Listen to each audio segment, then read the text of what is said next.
Kita mulai ya Bang.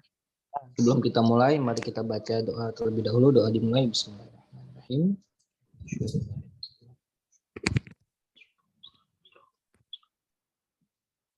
Oke, doa selesai.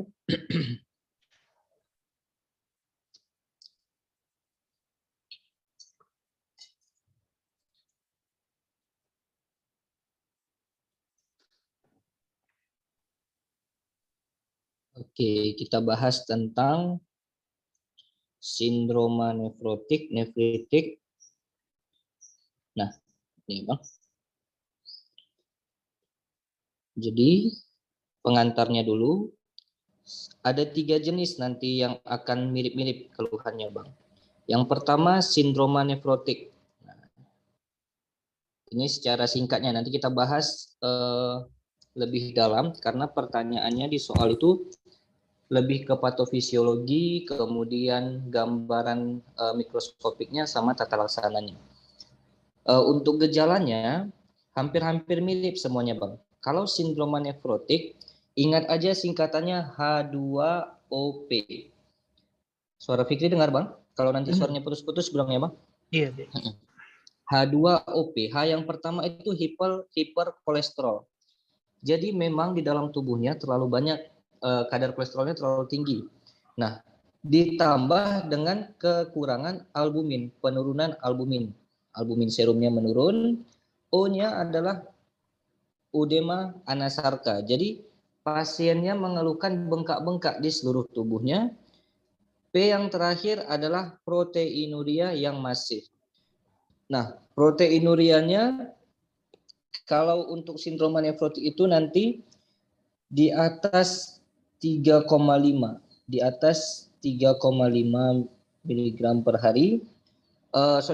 Di atas 3,5 gram per hari atau 50 mg per kilogram berat badan per hari. Tapi kita lebih sering pakai untuk referensi dari buku penyakit dalam 3,5 gram per hari. Nanti ada di bawah ya Bang. Nah, ini pengantarnya aja. Nah, jadi kalau untuk sindroma nefrotik ini gejalanya gejala-gejala proteinurianya yang sangat dominan. Karena memang protein di dalam urin sangat tinggi, di atas 3,5 gram. Sehingga nanti tampakan urinnya itu berbuih-buih dan keruh karena ada protein tadi. Nah, untuk penunjangnya nanti bisa dijumpai ada oval fat bodies, di mana itu juga bagian dari tampakan protein dan lemak yang ada di dalam urin. Kemudian ini untuk tata laksananya Bang, gak usah ingat di sini, nanti kita lihat yang dari buku penyakit dalam aja. Nah, jadi ini untuk menghafal perbedaan sindroma nefrotik dan nefritik aja. Ya, jadi sindroma nefrotik itu ingat H2OP Bang, hiperkolesterol, hipoalbumin, udema anasarca, proteinuria di atas 3,5 gram per hari, kemudian ada oval fat bodies-nya positif. Itu urin 24 jam ya, Dek? Iya Bang, urin 24 jam. Nah, kalau sindroma nefritik ada nefro, ada nefri. Kalau nefritik H2O saja. Ada keluhan hematuri, jadi pasiennya datang dengan keluhan kencingnya berwarna merah katanya, atau dijumpai ada eritrosit di urin lebih dari 3 lapangan pandang, tambah ada hipertensi dan pasiennya oliguri. Jadi nanti urinnya itu di bawah 0,5 cc per kgbb per jam. Nah, sindroma nefritik ini kita bagi lagi nanti, ada yang akut itulah yang disebut sebagai GNAPS.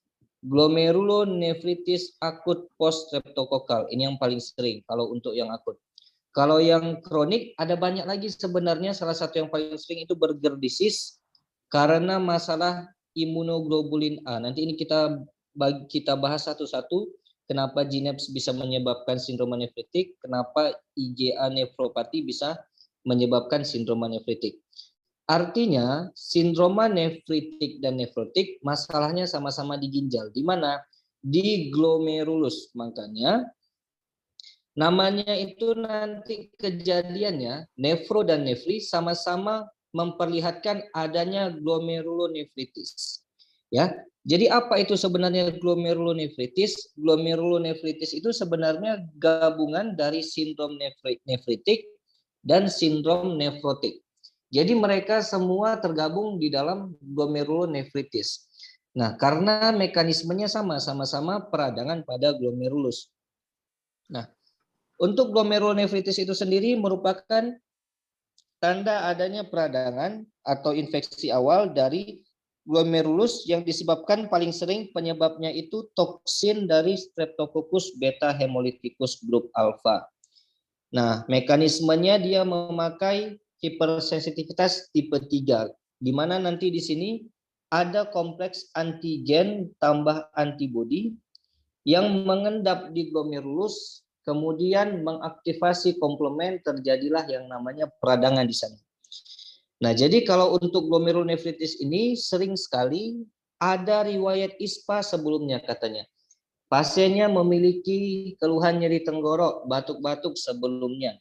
Nah, kemudian tercampur gejala nefro, ada proteinuria, edema anasarka, tambah gejala-gejala sindrom nefritik, ada hipertensi, ada oliguri, ada hematuri. Nah, untuk pemeriksaan penunjang, kalau kita curiganya memang karena Streptococcus beta hemolyticus, periksa ASTO.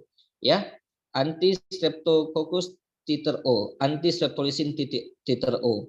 Jadi nanti kalau katanya astonya meningkat atau positif, maka kita sebutlah dia GNAPS.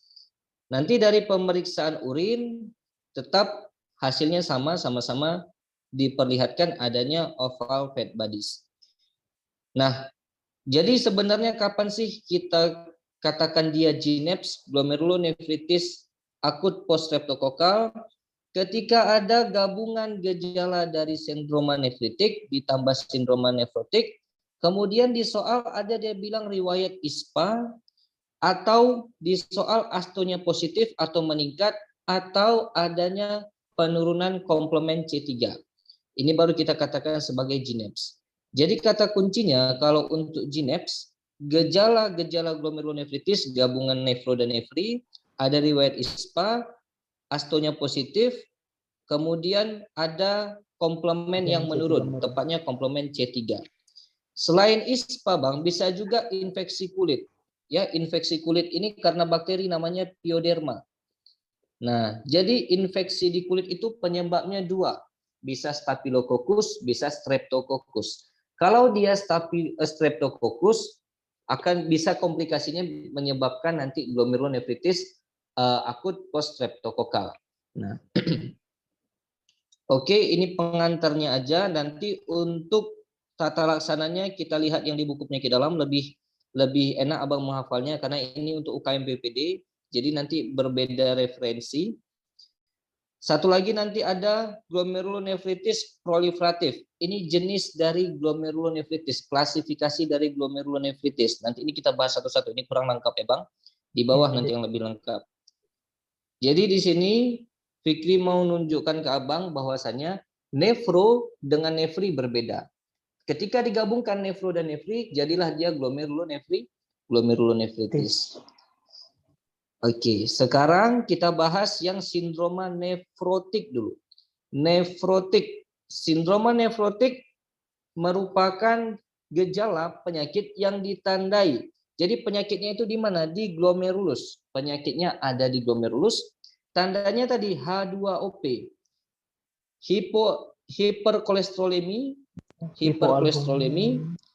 hipoalbuminemi, ya, proteinuria masif, edema anasarka. Jadi ingat Bang, rule of 3,5 kalau pada sindroma nefrotik.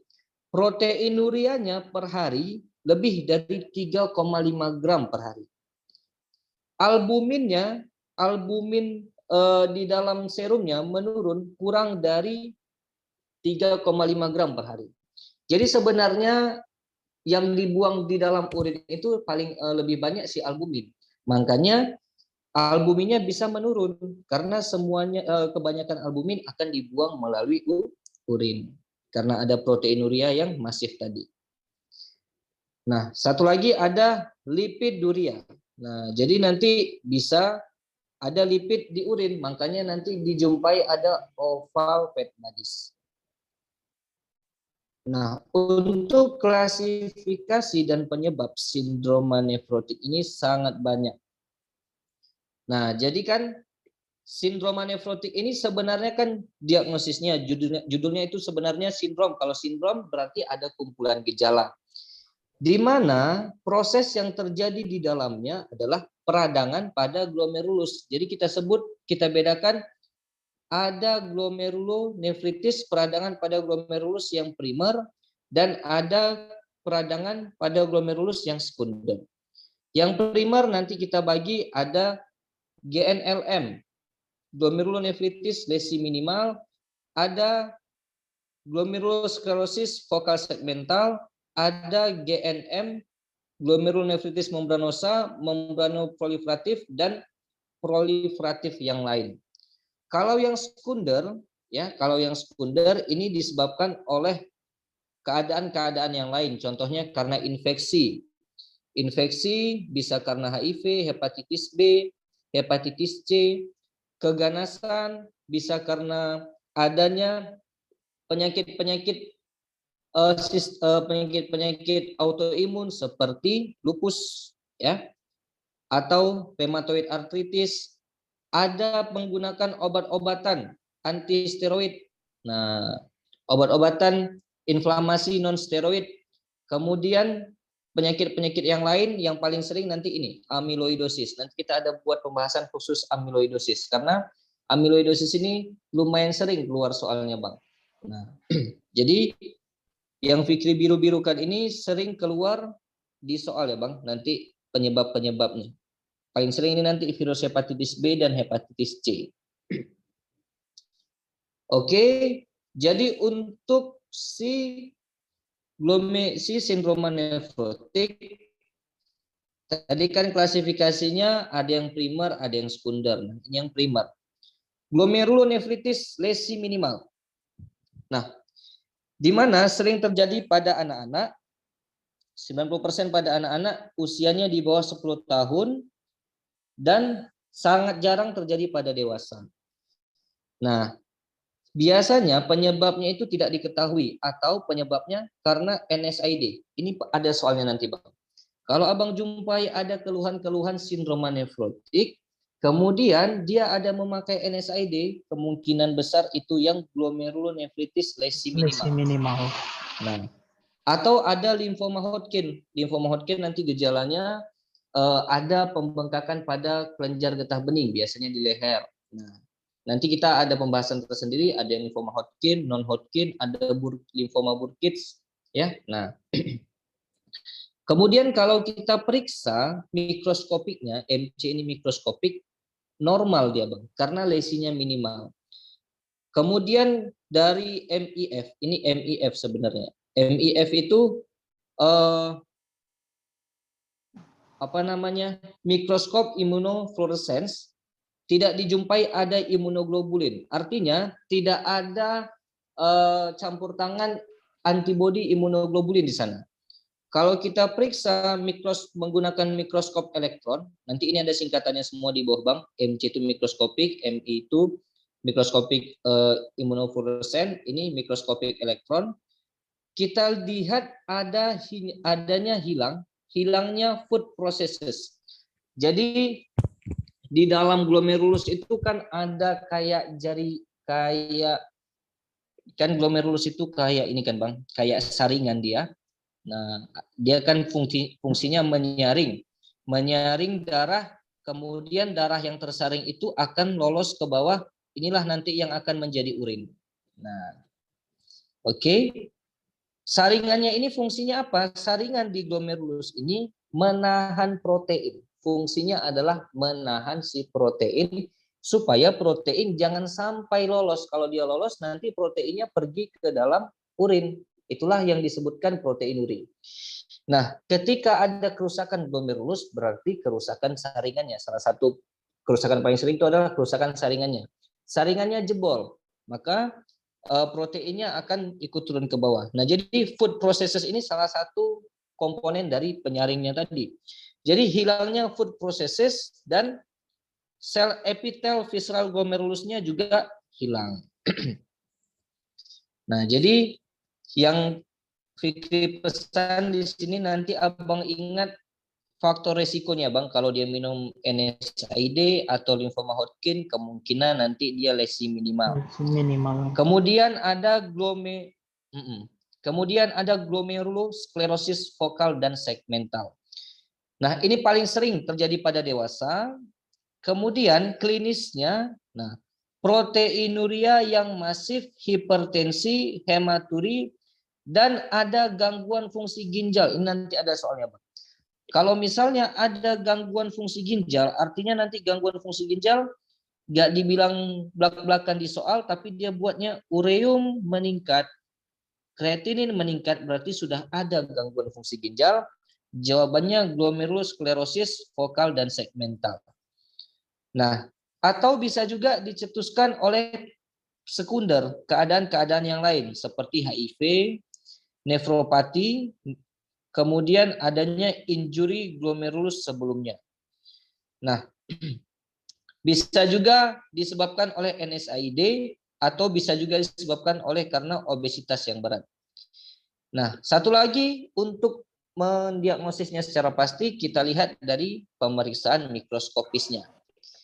Karena ada kata-kata sklerosis, maka di mikroskopisnya nanti pasti dijumpai ada sklerosis glomerulus. Sklerosis itu artinya pengecilan.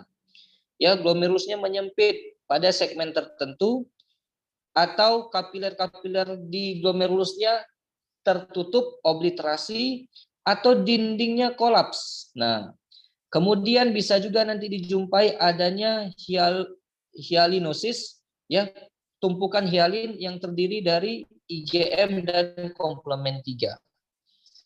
Nah, nanti kan Bang, ini perjalanannya dia akan berlanjut ke PGTA. PGTA ini penyakit ginjal tahap akhir. Artinya, ini bisa berlanjut kemana? Ke gagal ginjal kronik, end stage renal disease. Nah, untuk yang glomerulonefritis membranosa, ini sering terjadi pada dewasa muda, 30-50 tahun, dan laki-laki lebih sering daripada pada perempuan, 2:1 dia. Nah, pencetusnya karena SLE, paling sering nanti disoal karena hepatitis B atau hepatitis C. Nah, kemudian untuk mikroskopiknya tidak ada ciri khas tertentu.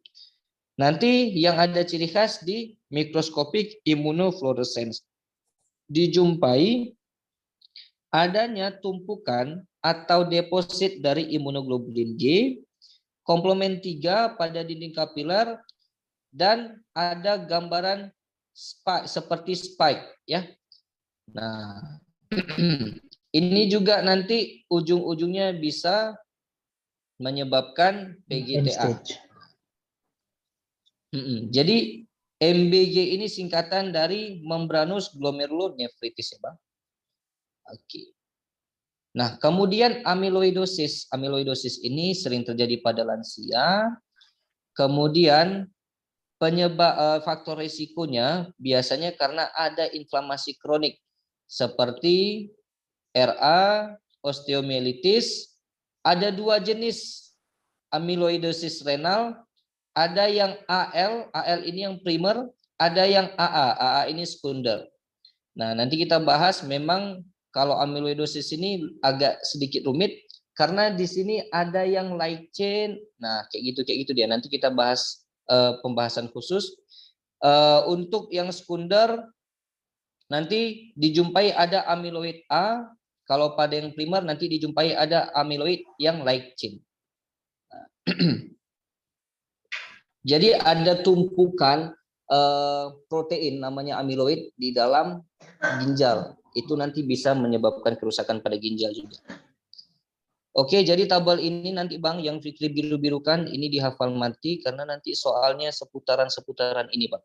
Dia nanti bilang ini kira-kira GN yang lesi minimal, yang sklerosis atau yang membranosa seperti itu. Nah, jadi kalau yang lesi minimal tadi ya kita sebut juga dia nanti minimal change disease di mana lesi yang timbul itu hanya minimal. Nah, kemudian kalau misalnya kita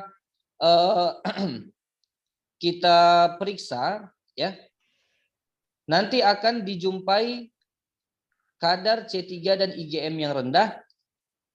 Kemudian di sini nanti ada soalnya ditanya obatnya apa. Nah, jadi gambaran dari yang lesi minimal ini secara mikroskopik cahaya, light mikroskopik, dia hanya dijumpai minimal mesangial yang menonjol. Jadi adanya mesangial yang menonjol.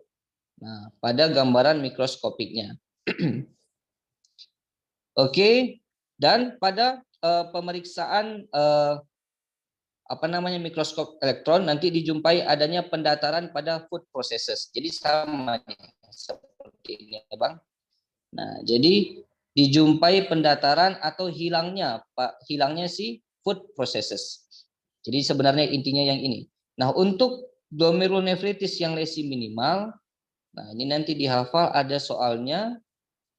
Kita kasih apa? Kita kasih prednison. Prednisonnya dikasih single dose, artinya 1 kali sehari. Dosisnya 1 mg per kilogram berat badan per hari. Jadi kalau berat badannya 60, kita kasih 60 mg. Kalau berat badannya 90, tetap dikasih 80 mg karena maksimumnya 80 mg, mau berapapun berat badannya. Oke, atau bisa kita pakai alternatif ya. Single dose 2 mg per hari, maksimalnya 120 mg per hari. Kalau memang berat badannya terlalu tinggi, terlalu berat, terlalu di atas besar, 60 kg, terlalu besar. Nah, sampai kapan kita pakai prednison ini? Sampai dia remisi. Nah, Bang, macet pulpen. Nah, sampai dia remisi. Bangnya ada macet.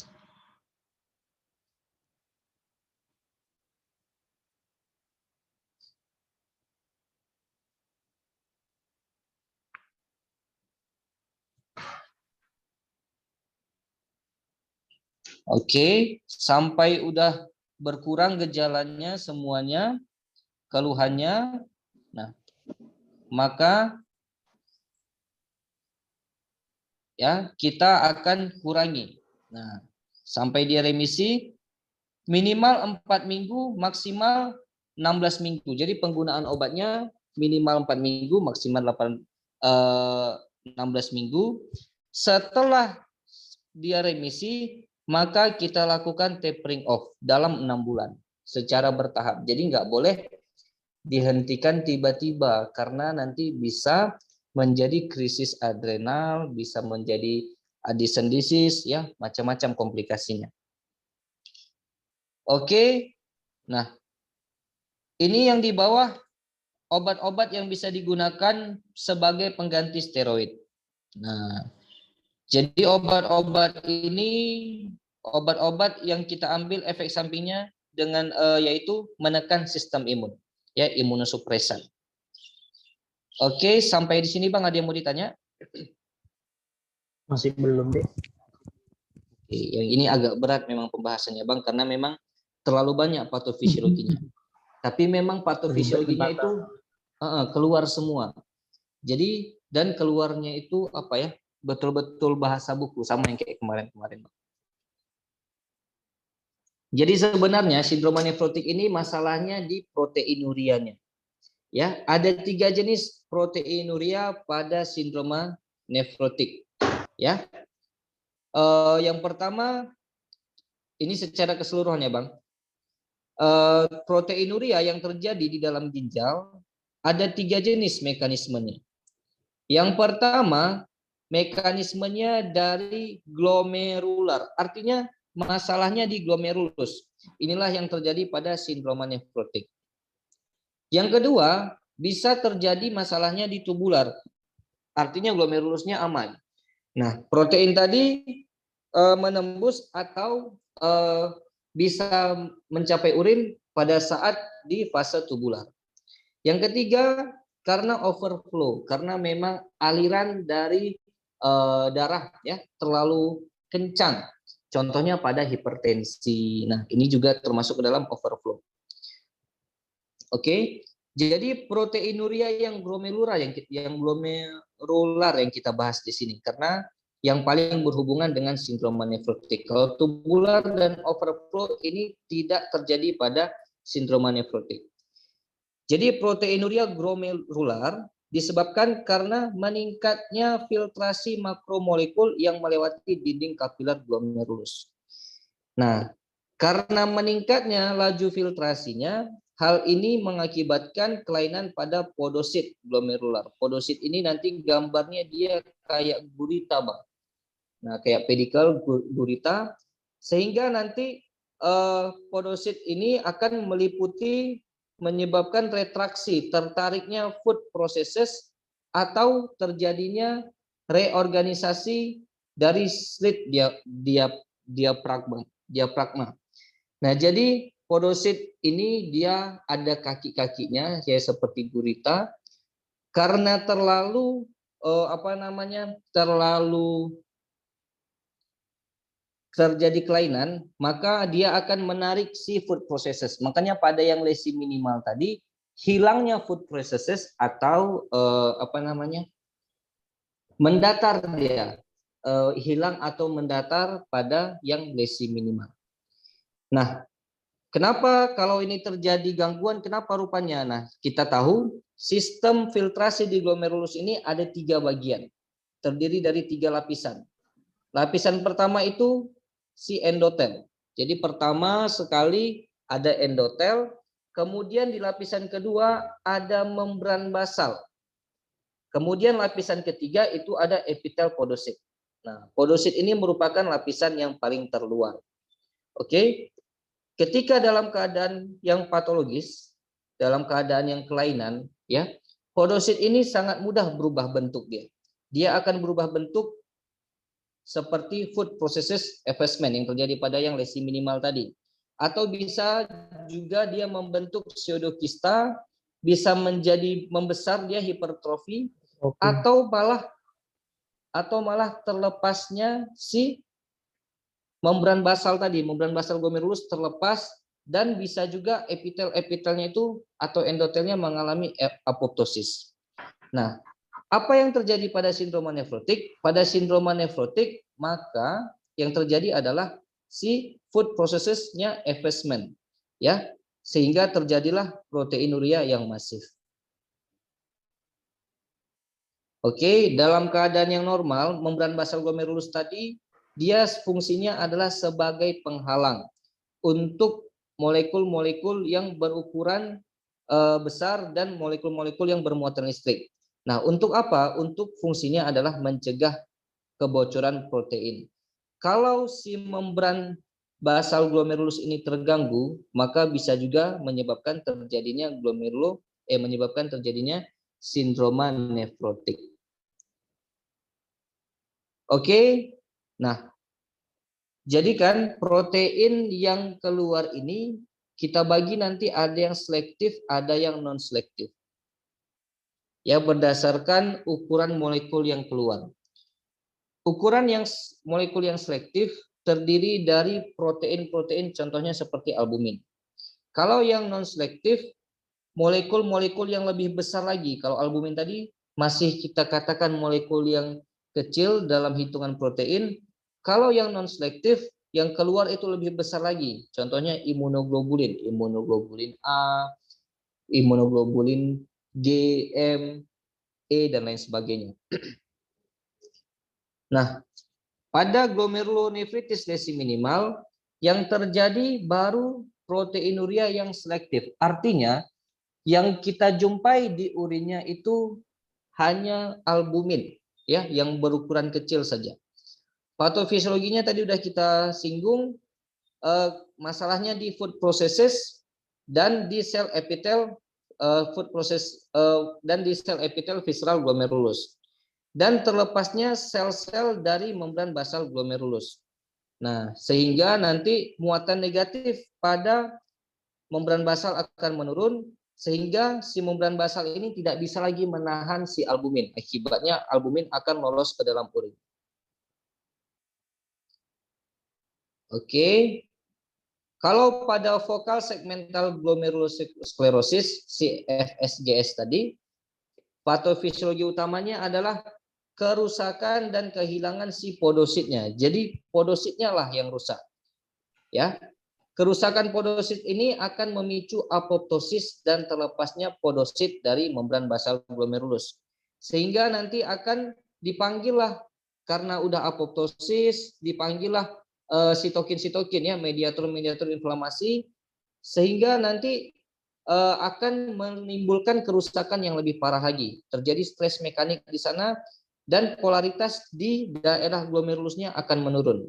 Sehingga apa? Akibat datangnya si sitokin dan terjadi reaksi inflamasi yang lebih besar di sana, maka timbullah sklerosis, fibrosis di glomerulus. Jadi tandanya kalau udah ada sklerosis, udah ada fibrosis, maka itu punyanya focal segmental glomerulosclerosis.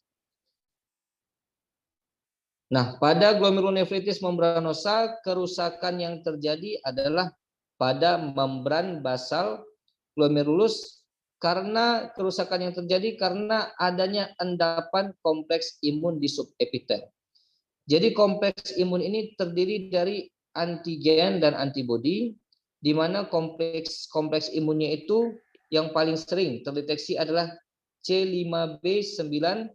Nah, ketika mereka terdeposit di dalam glomerulus, dia akan meningkatkan permeabilitas si membran basal glomerulus, sehingga terjadilah proteinuria. Oke, sampai di sini ada yang mau ditanya, Bang? Masing-masing ada ciri khasnya, Bang. Jadi nanti di sini Beda-beda dia ya. Beda-beda. Kalau yang lesi minimal itu masalahnya di food Minimal processes.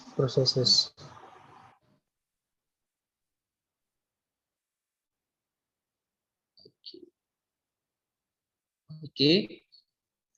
Kalau yang di focal segmental glomerulosclerosis, ingat aja ada kata-kata sklerosisnya nanti di sini. Kalau ada kata-kata sklerosis di soal, maka dia FSGS. Tambah satu lagi nanti ada penurunan fungsi ginjal. Nah, kalau di membranosa ada deposit ini ya, kompleks C5b9. Deposit kompleks C5b9. Oke. Nah, untuk gejala-gejala yang lain selain dari proteinuria, ya, ada hipoalbumin, ya, jadi konsentrasi albumin plasmanya menurun. Nah, karena memang banyak albumin yang dikeluarkan. Nah, kemudian penurunannya ini bisa juga diperparah karena misalnya asupan protein yang buruk. Sintesis albumin itu kan besarnya di hati, paling utama di hati. Nah, selain dari dua keadaan ini, hipoalbuminemia paling sering disebabkan karena kehilangan protein melalui urin pada sindroma nefrotik. Jadi sebenarnya nggak hanya dari sindroma nefrotik saja, bisa dari sebab-sebab yang lain hipoalbumin ini terjadi. Bisa karena memang dia diet rendah protein, atau ada gangguan di hati seperti sirosis hepatis, maka sintesis albuminnya menurun. Kemudian akibat dari proteinuria yang masif, albuminnya tadi menurun. Fungsi albumin kan menjaga tekanan onkotik. Akibatnya tekanan onkotik semakin turun, ditambah keadaan hati yang tidak mampu meningkatkan sintesis albumin secara adekuat, artinya dia tidak bisa menyeimbangi proteinuria yang terjadi, maka terjadilah hipoalbumin.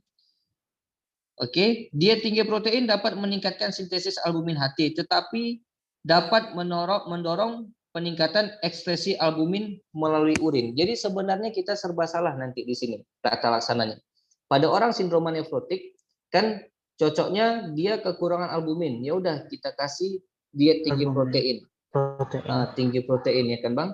Tapi rupanya kalau pasiennya semakin banyak makan protein, protein itu akan semakin banyak juga dibuang melalui ginjal. Nah, jadi sebenarnya nggak boleh terlalu banyak juga dia konsumsi protein, proteinnya nanti diatur juga sama seperti gagal ginjal.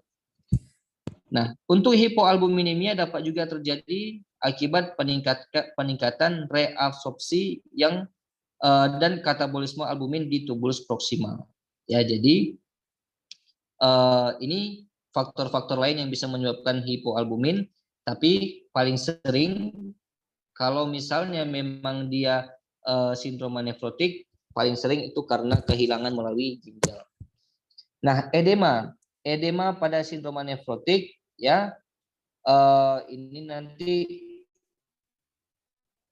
ada ini dia di sini. Ada yang underfill dan overfill. Nah, kalau yang underfill, pasiennya prosesnya begini. Dia proteinuria. Protein yang keluar itu sebagian besar adalah albumin. Jadi pasiennya mengalami hipoalbuminemia. Nah, albumin tadi kan fungsinya menjaga tekanan onkotik koloid plasma. Tekanan onkotik ini artinya adalah menjaga cairan tetap di pembuluh darah. Kalau tekanan onkotiknya menurun, maka cairan yang harusnya ada di pembuluh darah, dia pindahnya kemana? Ke interstisial. Nah, jadi edema itu karena cairan dari pembuluh darah pindah ke interstisial. Pas kita raba di bawah kulitnya, interstisial itu biasanya di bawah kulit di antara pembuluh darah dan sel. Ini ada suatu kompartemen namanya interstisial. Disinilah terdeposit cairannya. Nah, maka volume dari plasma, ya, plasma ini kan cairan yang ada dalam darah. Nah, maka akan berkurang. Akibatnya terjadi kompensasi di dalam tubuh. Diaktifkanlah vasopresin. Vasopresin ini antidiuretik hormon. Kalau dia dikeluarkan, maka urin di dalam tubuh kita akan ditahan. Nggak boleh dikeluarkan banyak-banyak. Jadi fungsi ADH ini adalah menahan air di dalam tubuh supaya tidak dibuang ke urin. Nah, akibatnya apa? Cairan yang ada di dalam pembuluh darah semakin banyak. Nah, karena tidak ada albumin, maka semakin pindahlah dia ke interstisial tadi, maka terjadilah edema. Oke. Selain itu bisa juga dikeluarkan atrial, ini hormon juga, atrial natriuretic peptide, atau bisa juga diaktifasi si RAA system sehingga meningkatlah aldosteron. Kalau aldosteron meningkat terjadi retensi natrium. Artinya garam itu tetap berada di dalam darah, nggak dibuang ke urin. Nah, garam ini kalau dia semakin banyak di dalam darah, nah dia akan menahan lebih banyak cairan lagi. Dia akan menarik cairan ke dalam darah. Cairan dari mana? Dari urin. Jadi nanti kan di tubulus itu, ini ada tubulus, ini ada kapiler-kapiler peritubulus. Mereka saling bertukar-tukar. Nanti dari kapiler ini memberikan air, nanti dari tubulusnya memberikan natrium misalnya gitu. Jadi ketika natrium terlalu banyak di dalam darah, maka natrium ini akan menarik lebih banyak cairan ke dalam darah. Nah, akibatnya apa? Lebih banyak cairan ke dalam darah, cairannya itu dioper lagi ke interstisial sehingga pasiennya udema lagi. Nah, itu yang underfill. Kalau yang overfill, defeknya pada tubulus. Nah, tubulus sehingga mengakibatkan tertahannya natrium. Ya, natrium tertahan di dalam plasma, maka natrium tadi akan menarik lebih banyak cairan lagi. Jadi nanti volume plasma akan meningkat. Nah, kemudian pada saat volume plasma meningkat, maka vasopresinnya tidak akan diaktifkan, aldosteronnya akan diturunkan supaya tidak terjadi retensi lagi. Kemudian ANP-nya malah akan ditingkatkan. Nah, Ini nanti ujung-ujungnya karena volume plasmanya meningkat, ya, tidak ada yang bisa menahan cairan yang ada di dalam darah, maka cairannya akan pindah lagi ke interstisial sehingga terjadilah yang namanya edema. Jadi intinya karena tekanan onkotik, ya Bang. Sama satu lagi di sini retensi natrium kalau yang overfill. Oke, untuk yang komplikasi, nah komplikasinya ini ada cukup banyak. Yang pertama, terganggunya keseimbangan nitrogen. Nah, proteinuria masif akan menyebabkan kehilangan massa otot. 10-20% massa ototnya akan hilang. Nah, diet tinggi protein menyebabkan meningkatkan tekanan glomerulus dan meningkatkan proteinuria. Nah, kalau dia tinggi protein tadi makin parah proteinurianya. Kalau dia diet rendah protein, maka akan mengurangi proteinuria, tapi juga akan menurunkan kecepatan sintesis albumin. Nah, jangka panjang keadaan ini akan memperburuk keseimbangan negatif nitrogen. Jadi, kadar nitrogen di dalam tubuhnya juga tidak akan seimbang. Tapi itu jarang ya Bang, di soal keluar. Yang sering nanti ini hiperkoagulasi. Hiperkoagulasi. Jadi darahnya terlalu kental. Kalau darah kental, apa yang kita takutkan? Terbentuk gumpalan yang kita sebut sebagai tromboemboli.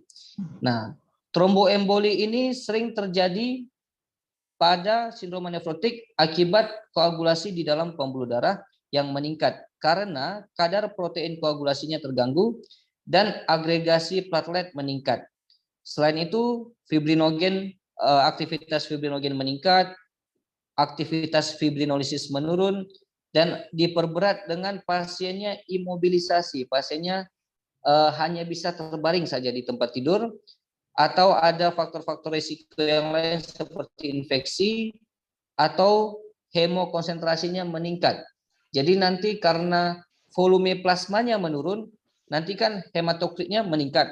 Nah, ini juga akan meningkatkan terjadinya koagulasi. Nah, jadi bagaimana? Jadi ini insidennya, insiden trombosis vena, terutama dalam vena renalis. Ini hanya apa aja Bang? Apa namanya prevalensinya aja, nggak usah perlu dihafal. Jadi yang kita takutkan nanti terjadi emboli paru. Nah, ini yang kita takutkan, komplikasi yang paling kita takutkan. Oke. Nah, tapi seringnya asimptomatis. Nah, tanda nanti kalau misalnya ada terbentuk trombosis, biasanya nanti di sini ada D-dimer meningkat. Kadar D-dimernya meningkat. Berarti ini udah ada nih trombosis. Kita curiga mungkin pasiennya nanti bisa menjadi emboli paru. Kalau ada emboli paru, nanti pasiennya bisa sesak, didapatkan D-dimer meningkat. Nah, itu nanti curiganya ke emboli paru. Nanti tata laksananya kita kasih antikoagulan, ya, bisa heparin, bisa warfarin.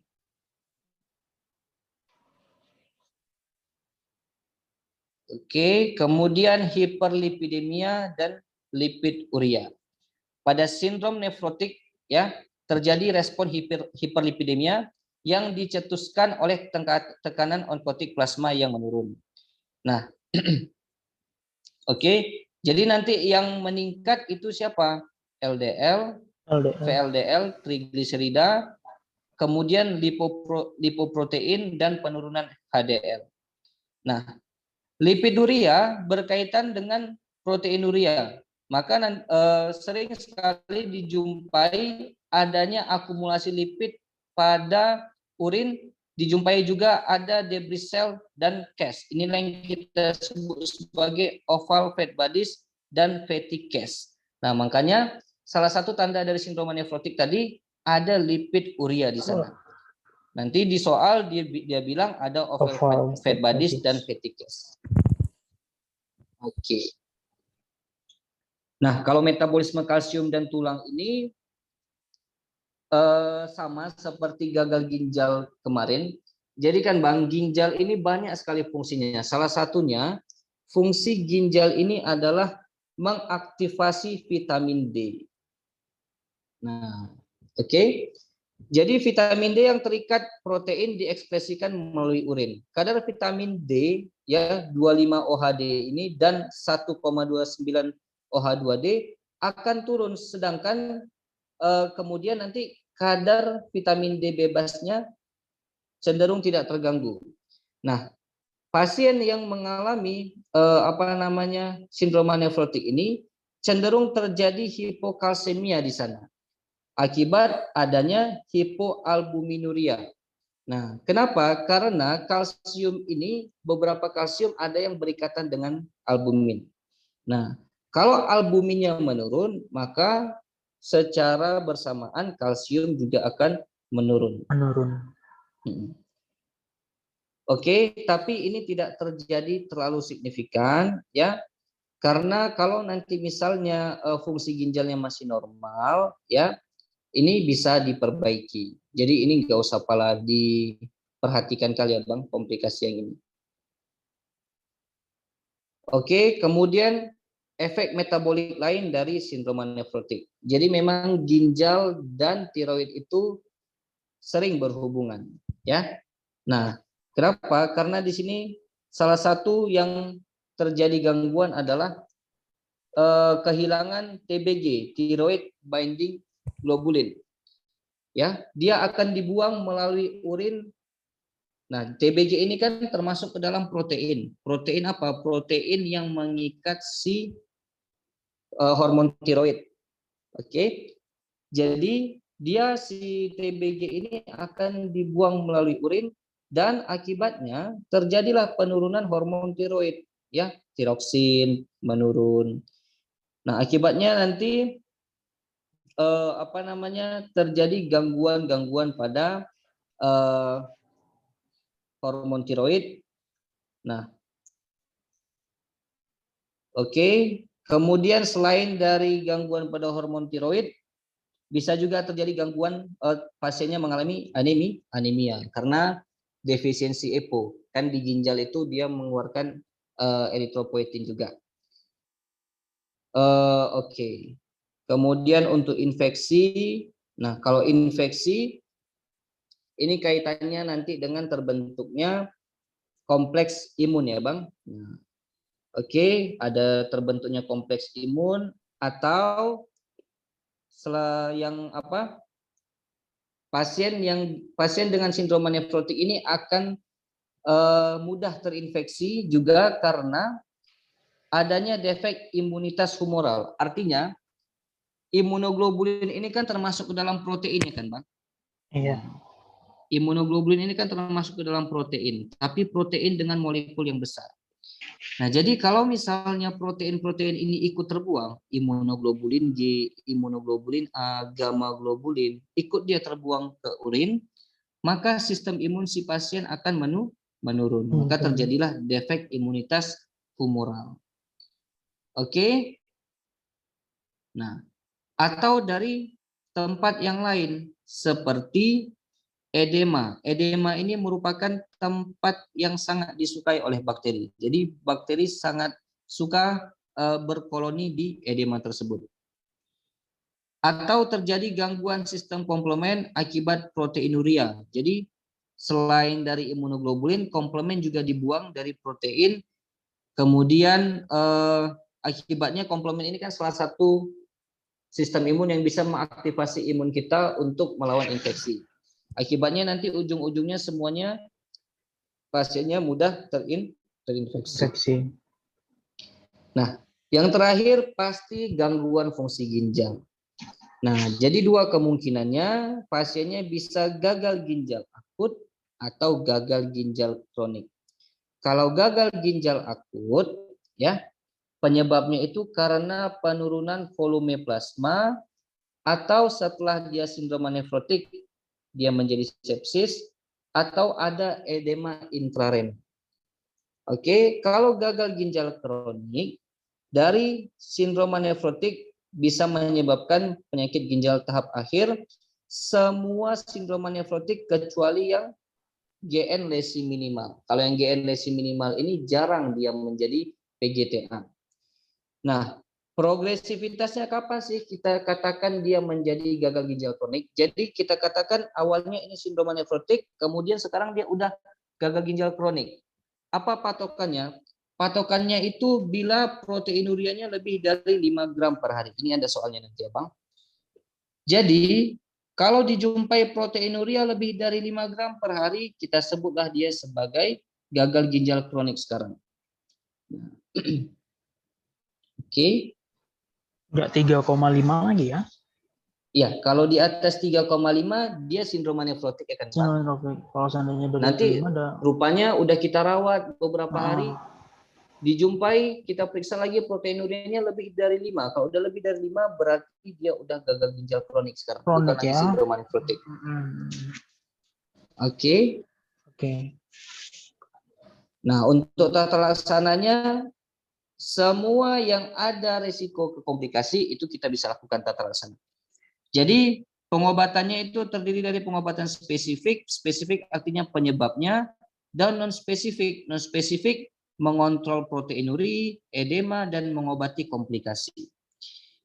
Nah, yang pertama ya diet rendah garam, natriumnya 2 gram per hari dan dia dirawat inapkan. Untuk apa? Untuk kontrol edema. Jadi semakin banyak garam yang kita berikan, semakin banyak nanti cairan tertinggal di darah, semakin parah edemanya. Kemudian diberikan diuretik. Diuretik pilihannya adalah furosemid. Kemudian kalau dia resisten dengan furosemid, artinya tidak mempan, maka bisa kita kombinasi dengan tiazid atau acetazolamid atau metalazon. Kemudian untuk asupan proteinnya hampir sama dengan gagal ginjal kronik 0,8 sampai 1 gram per kilogram berat badan. Ya. Jadi jangan diberikan terlalu banyak protein karena bisa memperparah proteinurianya. Kemudian berikan obat-obat ACE inhibitor, obat-obat hipertensi yang pril dan ARB untuk menurunkan tekanan darah dan mengurangi proteinuria. Jadi kalau ditanya obat antihipertensi apa yang dipakai, jawabannya ACE inhibitor karena dia bisa sekalian mengurangi proteinuria. Kalau ada tanda-tanda trombosis, maka bisa diberikan heparin dan dilanjutkan warfarin selama pasien masih nefrotik.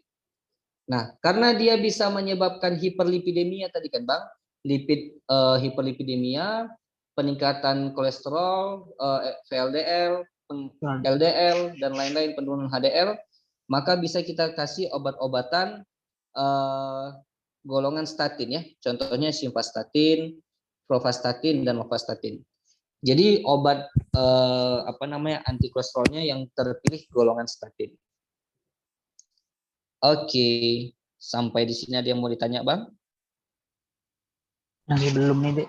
Kita ikutin soal dulu aja ya kan. Ya.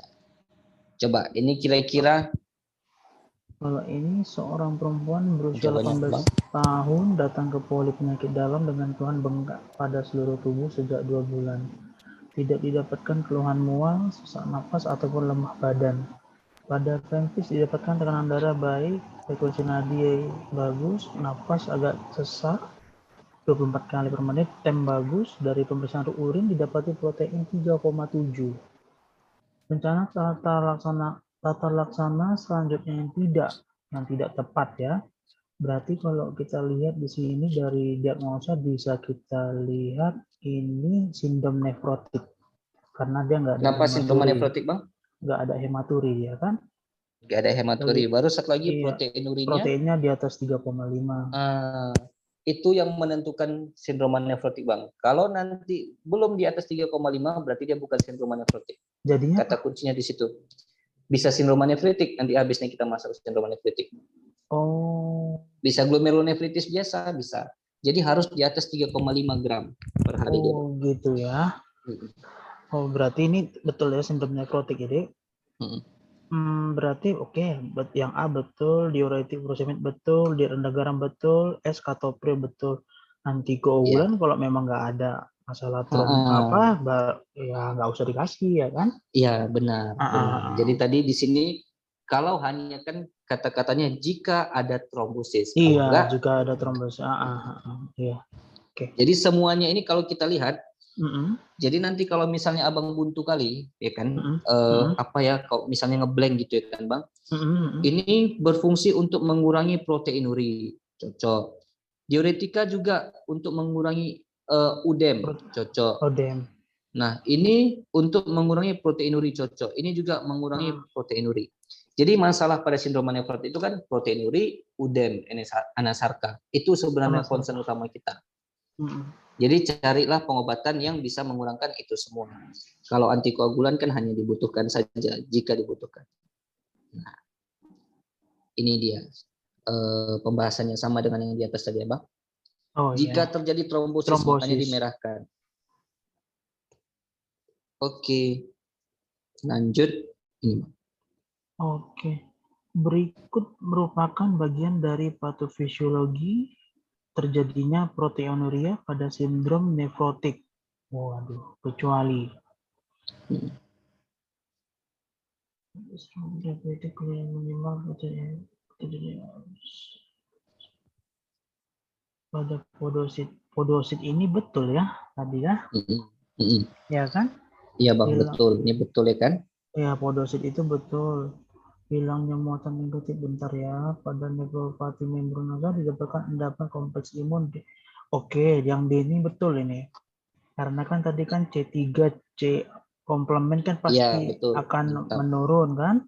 Iya Bang. Oke, pada sindrom nefritik, kelainan minimal proteinuria yang terjadi pada pertemuan selektif. Antara E sama C ini masih belum dapat Bang. Oke. Sindrom nefritik ada nggak tadi yang lesi minimal Bang? Ada, minimal ada. Terjadi proteinuria selektif. Contohnya proteinuria selektif tadi apa Bang? Albumin. Albumin. Nah, kalau yang non selektif baru si imunoglobulin. Nah, berarti benar. Yang nggak benar memang yang C. Jadi memang bahasa buku kali Bang. Jadi tadi Fikri tekankan di sini, mekanisme proteinuria itu ada 3 jenis. Ada yang terjadi di glomerular, inilah pada sindrom nefrotik. Jadi sindrom nefrotik itu yang terjadi di glomerular. Yang di glomerular itu inilah semua dia prosesnya. Macam-macam lagi dia. Ada yang masalahnya di food processesnya, ada yang masalahnya ada sklerosis di situ ya kan. Nah, ada yang depositnya komplement 5, ada yang muatan negatif tadi kan. Nah, selain dari yang fase proses glomerular, bisa juga masalahnya di tubular dan overflow. Kalau tubular dan overflow bukan punyanya si sindroma nefrotik. Nah, kalau yang overflow tadi masalahnya biasanya pada orang yang hipertensi. Kan ada nanti hipertensi, tensinya nggak terkontrol, lama-lama gagal ginjal. Nah, gagal ginjalnya kenapa? Itulah rusak si glomerulusnya karena overflow. Jadi dijumpai juga proteinuria, tapi masalahnya karena hipertensinya, karena overflow-nya. Nah, maka jawabannya tadi di sini yang bukan mekanisme pada sindrom nefrotik ya kan Bang? Berarti yang punyanya overflow. Oke. Overflow sama satu lagi apa tadi? Overflow. Yang tubular Bang. Tubular. Masalahnya tubular. Oke. Ini Fikri jawab satu lagi dan tubular. Tubular. Jadi kan glomerulus. Habis itu nanti di bawahnya ini kan tersaring nih urin. Nanti di sini ada tubulus. Tubulus itu kan ada yang proksimal. Baru nanti dia jalan terus melengkung gini kan Bang. Ada ansa Henle, baru ada tubulus distal di bagian bawah kayak gitu. Jadi setelah dari glomerulus baru masuk ke tubular. Jadi tubular itu bagian bawah, dia kayak pipa-pipa itu, kalau gambarnya dia kayak pipa. Nanti disitulah di tubulus itu dia tempat pergantian. Misalnya di urin ada yang mau diambil lagi, ada gula yang masuk ke urin. Gulanya dioper ke darah. Darah yang ada di sekitar tubular namanya kapiler peritubular. Jadi nanti misalnya pun ada protein di sana, protein itu dialirkan lagi ke kapiler peritubular. Jadi sebenarnya sangat kecil protein itu bisa lolos ke urin karena udah diseleksi dalam berbagai macam tahap. Nah, ketika nanti masalahnya di tubular itu tadi tidak bisa dia menseleksi si protein, akibatnya proteinnya lolos juga ke dalam urin. Jadi proteinuria yang tubular. Oke, kalau ini Bang. Seorang wanita berusia 25 tahun datang ke IGD dengan keluhan bengkak seluruh tubuh yang sudah dialami oleh pasien 3 minggu ini. Sesak nafas, batuk, dan demam tidak dijumpai. Kompos mentis, tensinya agak sedikit tinggi. Nadi bagus, nafas agak sesak sedikit. Pada pemeriksaan fisik didapati edem anasarka, oke. Labnya HB bagus, leukosit agak infeksi sedikit ya. Trombosit bagus, kreatinnya tinggi, urium pun tinggi, natriumnya hipo ya, hiponatrium, kaliumnya sebentar, kaliumnya bentar dulu ya.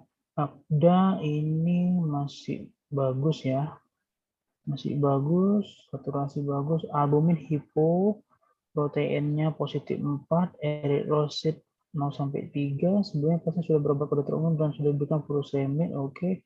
KSR, metil dengan dosis 444, katopril, oke. Pasien juga membawakan hasil pemeriksaan positif dari liar dengan hasil uriumnya 40, kreatinnya 0,8. Bentar, ini kenapa dia ada singgung leukositnya agak 12.000 ya? Abang sanksi ini masalah ke apa IG apa Streptococcus enggak ya? Tapi enggak ya batuk enggak ya? Kurang spesifik Bang. Enggak Dia spesifik ya. nggak ada batuk kan? Batu nyeri tenggorok sebelumnya nggak ada. Ini fiklikasi kata kuncinya satu sini Bang. Fungsi ginjal terganggu. Kan terganggu itu kan Bang? Oke, iya. Fungsi ginjal terganggu. Apa tadi yang faktor risikonya? Fungsi ginjal terganggu pada faktor risiko siapa? Glomer ini ya glomerulosklerosis. Jadi ada yang biru-birukan di sini tadi. Glomerulosklerosis. Jadi glomerulosklerosis selain ada kata-kata sklerosis di soal, pada mikroskopiknya dijumpai juga ada fungsi ginjal terganggu. Ureum kreatinin meningkat. Nah. Oh iya ya. Dari hasil sebelumnya sama hasil sekarang meningkat ya, Dek? Kan dari hasil yang dia bawa, iya. Oke. Ya, betul.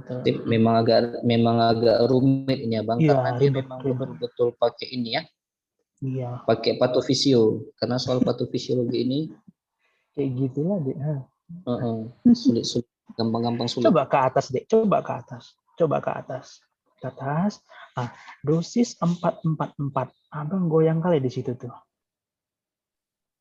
Berarti metilprednisolonnya 3 kali sehari. Kalau Fikri nggak salah ya Bang, berarti 444. 4 pagi, 4 siang, 4 malam. Yang 4 miligram. 4 miligram, 444. 4 pagi, 4 siang, 4 malam. Kadang nanti steroid itu kan ada yang 2 kali sehari, 3 kali sehari. Kalau 2 kali sehari berarti 440. Malamnya 0, nggak diminum. Oke. Siap. Oke deh. Oke, ini kalau ini Bang? Seorang laki-laki 19 tahun datang ke poliklinik penyakit dalam dengan keluhan bengkak pada kedua kaki sejak 1 bulan yang lalu. Awalnya pasien menyadari sering bengkak pada kedua kelopak mata sehabis bangun tidur, tetapi tidak berobat. Demam nggak ada, riwayat demam sebelumnya disangkal. Pada pemeriksaan fisik tekanan darah 130/90, anemis dan icterius nggak ada. Ditemukan edem kedua tungkai. Pada pemeriksaan laboratorium didapatkan kreatinin 1,1, albumin hipo, kolesterol tinggi ya, hiperkolesterol, proteinnya positif 3, biopsi ginjal menunjukkan proliferasi ringan dan sel mesangial, itu dia kata kuncinya itu. Setelah pemberian kortikosteroid 1 mg per kilogram berat badan dengan katopril selama 2 minggu, pasien menunjukkan perbaikan secara klinis. Tekanan darah 120/80, urinalisa kontrol protein positif 1. Tata laksana lanjut terkait kasus ini adalah Bentar. Ini diagnosis sindrom nefrotik. Diagnosisnya? Sindrom Ya, nefrotik sindrom ya. nefrotik. Nefrotik ya. Yang mana dia, Bang? Klasifikasi yang mana? Ini yang Sinyal. bentar ya, Dek, ini kreatinin bukan? Enggak ya? Yang fungsi. Bukan. Enggak ya, masih bagus ya kreatininnya ya. Sedikit meningkat sih memang, Bang. Sedikit meningkat. Iya, tapi enggak spesifik ya. Enggak spesifik. Ini yang spesifiknya, Bang. Mikroskopiknya. Berarti jadi kalau di soal itu ada mikroskopik, Abang patokan ke mikroskopik karena itu kayak gold standarnya, Bang. Jadi kayak di biopsinya. Oke. Berarti dia ini kan tadi ada 4 itu ya, Dek? Ya kan? Ada yang apa namanya, yang coba ke atas lagi tuh. Ya, ini dia. Yang ke atas Abang belum hafal-hafal kali nih. Oke, terus sedikit lagi. Yang ini dia, Bang. Terus minimal mesangial. Minimal mesangial. Coba atas lagi, Dek. Ini. Bukan yang ini, sebelah kanan. Dia nggak ada di sini ya? Ini. Lesi minimal. Ya, ini kan? Sebenarnya. Itu dia. Lesi minimal mesangial. Berarti keempat ini masuk ke dalam sindrom nefrotik intinya ya? Iya.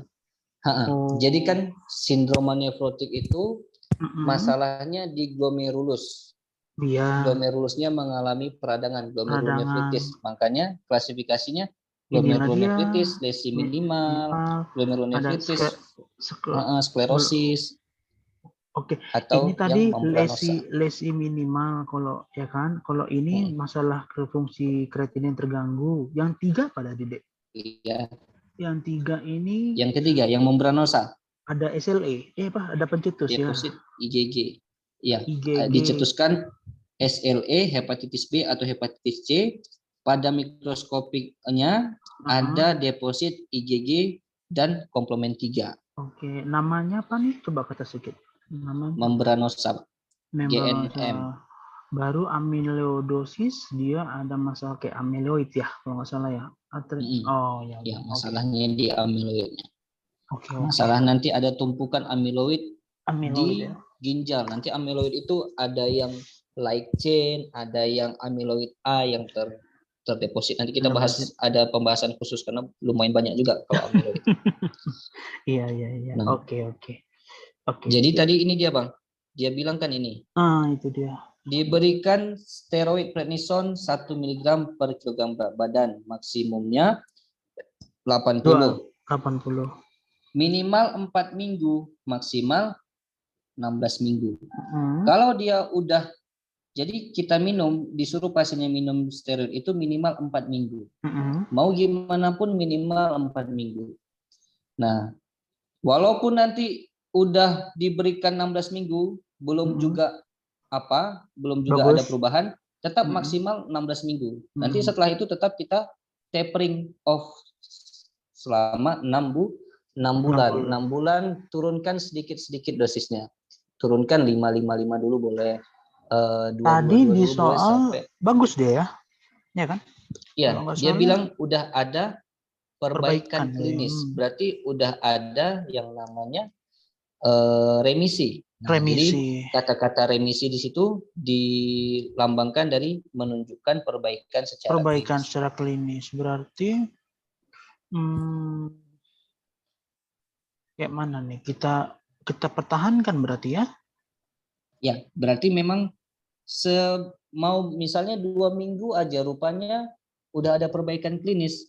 Tetap dia minimal udah makan obat berapa lama ini? 4 minggu. Baru 2 minggu ya? Enggak, dia baru makan 2 minggu nih kan? Iya, 2 minggu. Ya 2 minggu ya kan, Bang? Makanya kan kayak tadi di tabel itu memang harus 4 minggu ya? Minimal 4 minggu. Oke. Walaupun dalam 2 minggu rupanya perbaikan klinisnya udah bagus. Tapi nggak boleh langsung kita tapering, harus minimal 4 minggu setelah remisi. Nah, jadi ingat aja 4 minimal, maksimal 16 minggu. 16 minggu itu kan berarti kalau kita bagi 4, dia 4 bulan kan? 4 bulan ya kan? Kalau seandainya 16 minggu nggak ada perubahan, kayak mana? tetap di remisi. Maksudnya tetap. Maksudnya di remisi, tetap di tapering off. Oh, 6 bulan. walaupun dia nggak ada perubahan. Karena dia maksimal, Bang. Oh, udah Maksimalnya. Maksimal ya. Ini kan yang lain udah nggak tepat, 1 tahun nggak mungkin karena maksimal 3 bulan kan. Iya. Maksimal 3 bulan. 4 bulan, sorry. Dari soalnya pun sebetulnya ini udah salah ya kan. A salah, B salah, C dari salah. waktu-waktunya kan, Bang. Iya, D pun salah ya.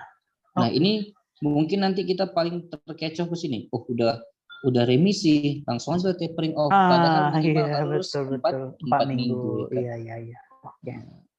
Oke. Iya. Atau dosis prednisone dipertahankan sampai ada hasil biopsi ulang untuk menilai respon terapi. Ini nggak ada, Kan? ada referensinya, nggak ada kata-kata seperti itu. Oke. Ini, Bang. Seorang laki-laki usia 21 tahun rutin menjalani pengobatan sindroma nefrotik selama 5 tahun. Saat datang ke poliklinik didapatkan pemeriksaan tekanan darah 150/90, nadi 102, respiratori 24, suhu demam. Pemeriksaan fisik menunjukkan konjungtivitis pucat, fusi pleura bilateral, ada asites dan edema tungkai berat disertai selulitis pada pedis dextra. Hasil pemeriksaan lab saat ini ditunjukkan tidak menunjukkan perubahan bermakna dibanding hasil pemeriksaan laboratorium 2 bulan sebelumnya dengan hasil HB9, leukositnya 15.000, trombosit 12.000, bunnya 52, kreatinin 4,8. Natrium nggak begitu signifikan, kaliumnya 3,6, klorida 98, albuminnya rendah kali, proteinnya positif 4, dia nyinggung LDL kayaknya nih, LDL 4285, trigliserid 260, HDL 30. Faktor penentu yang paling berperan dalam berkembangnya penyakit ginjal kronik pada pasien dengan sindrom nefrotik ini adalah bentar ya. Kalau seandainya infeksi, ini agak rancu di soal ini. Infeksi sekunder dia ada leukosit nih dek tinggi, ya kan? Tadi leukositnya tinggi. Oke. Proteinnya lebih dari 5 gram per hari. Dia nggak dibilang per berapa, cuma proteinnya positif 4. Kondisi hiperkoagulasi nggak ada masalah, fibrinogen di dimer. Bisa kita coret, ya kan? Bisa kita coret. Ini hiperlipid sama lipiduria nih hampir mirip kan? A sama C ini. Ya kan? Kalau hiperlipidemia artinya memang kita lihat di sini, memang pasiennya hiperlipidemia ya kan? Kalau lipidurianya kita lihat ada nggak oval fat bodies? Nggak ada, Pak jelas. Berarti C kita coret. Kita coret. Oke. D ini pun bisa kita coret lah rasanya nggak? Karena nggak signifikan berapa gram dia, cuma positif. Jadi kan gini kan Bang, sindrom nefrotik berapa proteinurianya Bang? Di atas 3,5. Di atas 3,5 gram per hari. Ya. Udah dirawat pasiennya, tiba-tiba diperiksa jadi 6 gram per hari ininya Bang. 6 gram per hari proteinurianya. Jadi apa dia nih? Jadi gagal ginjal kronik. Jadi menandakan pasiennya dari sindrom nefrotik ke gagal ginjal kronik. Oh, itulah dia ya. Kalau di atas proteinurianya gagal ginjal kronik GGK. Kalau proteinurianya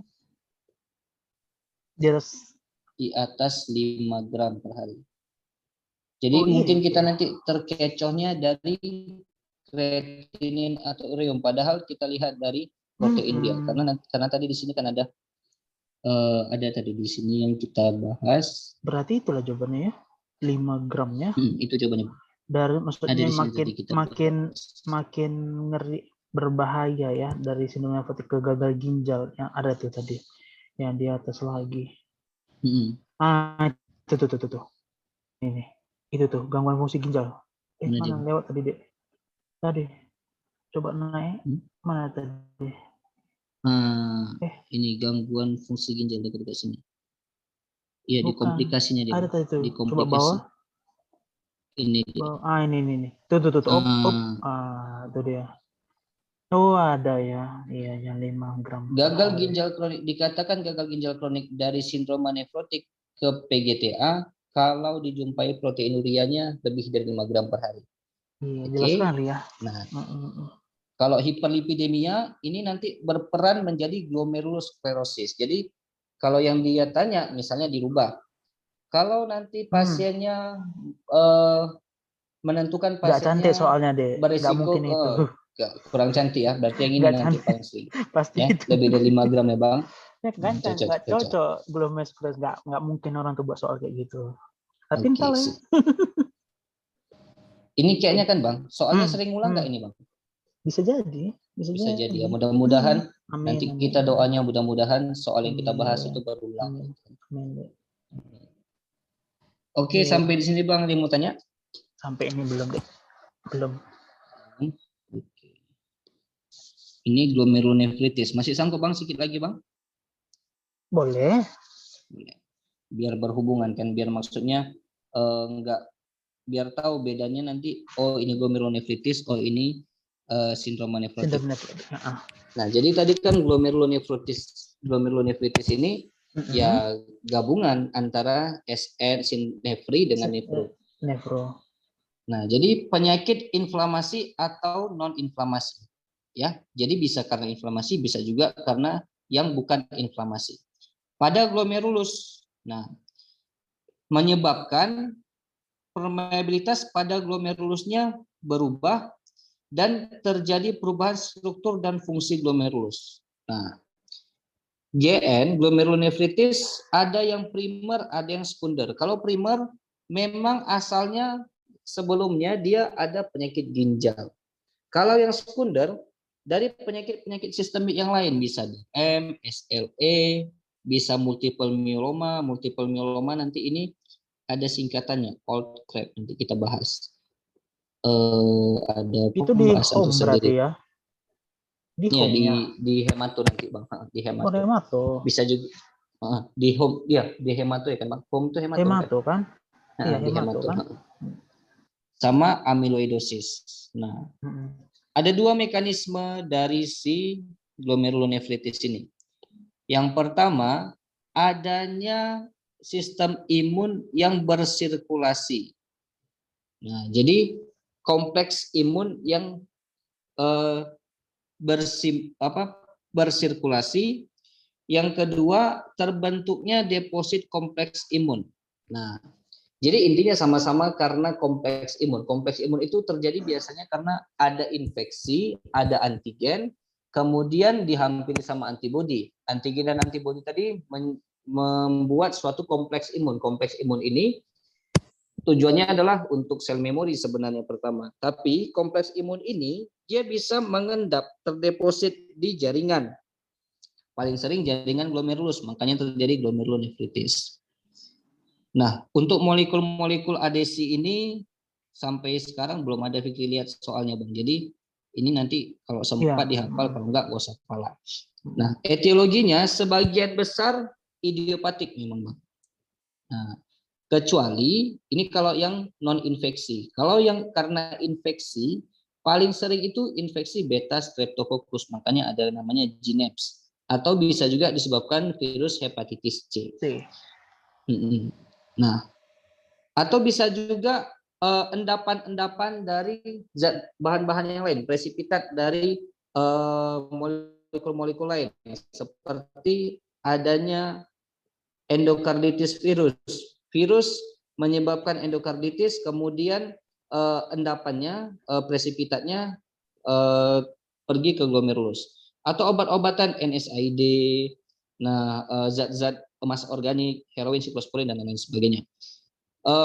Intinya ya, presipitat ini endapan, jadi mereka mengendap di glomerulus, dia akan merangsang respon imun. Jadi misalnya kita nyaring nih, kita saring santan, kan ada ampas kelapanya.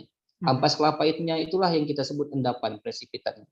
Nah, ampasnya itu sebenarnya nggak akan merusak glomerulus. Yang merusak glomerulus karena dia menginisiasi respon imun. imun menganggap itu benda asing. Jadi datanglah si sistem imun merusak si benda asing tadi. Karena dia berada di glomerulus, sama-sama glomerulus lah dirusak si sistem imun ini. Sistem imun ini merusak si glomerulusnya juga. Akibatnya terjadilah glomerulonefritis. Gejala dan tandanya, kumpulan gejala atau sindrom yang terdiri dari gabungan nefri dan nefro. Ya, hematuri, secara mikroskopik nanti dijumpai ada eritrosit di urin. Ada sindroma nefrotik tadi H2OP, ada sindroma nefritik. Proteinnya di atas 3,5 ya.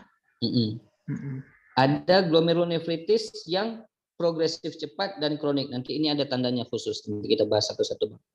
Jadi gejalanya ya, jadi kalau abang misalnya jumpa soal ini kok nggak jelas ya dia mau ke nefri atau nefro. Jadi intinya glomerulonefritis ini paling sering nanti proteinuri tambah hematuri. Nah, ini berarti dia mau mengarahkan ke glomerulonefritis. Ada proteinuri, ada hematuri, tambah gejala-gejala yang lain, penurunan fungsi ginjal, perubahan ekspresi garam, ya, adanya edema, kemudian adanya hipertensi. Nah, itu gejala-gejala ikutan.